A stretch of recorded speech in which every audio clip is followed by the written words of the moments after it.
கயிற்றையும் கொண்டு ஒரு சிறிய மரக்கட்டையை படகை உருவாக்கினாள். விரைவில் ஒரு கடல் புறா தென்பட்டது. அது அவளுக்கு நம்பிக்கையை கொடுத்தது.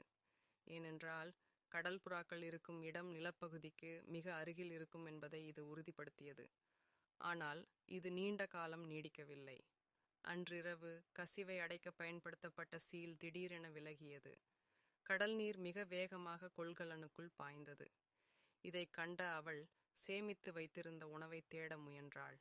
ஆனால் ஒரு கயிறு அவளின் கால்களை சுற்றி கொண்டது. வேறு வழியின்றி அவள் தண்ணீருக்கு அடியில் சென்று கயிற்றை அறுக்க வேண்டியிருந்தது. பெரும் முயற்சிக்குப் பிறகு அவள் பத்திரமாக தப்பித்தாள். ஆனால் அவள் நீரின் மேற்பரப்பிற்கு வந்தபோது குழந்தை எங்கோ மிதந்து போயிருந்தது. கயிற்றை பிடித்து அவர்கள் பெண்ணை கண்டுபிடித்தனர். ஆனால் பெண் அப்போது மரணத்தின் விளிம்பில் இருந்தாள். நல்ல வேளையாக அந்த நல்ல மீனவர்கள் அவளை கைவிடவில்லை. ஒரு மீட்பு முயற்சிக்குப் பிறகு அந்த பெண் இறுதியாக காப்பாற்றப்பட்டாள். ஒரு பெண் 1 மாதம் முழுவதும் கடலில் மிதந்து தனது அசாதாரண விடாமுயற்சியால் குழந்தையுடன் உயிர் பிழைத்தது கற்பனை செய்ய முடியாதது. தாய்மையின் மகத்தான சக்தி உண்மையிலேயே போற்றுதலுக்குரியது.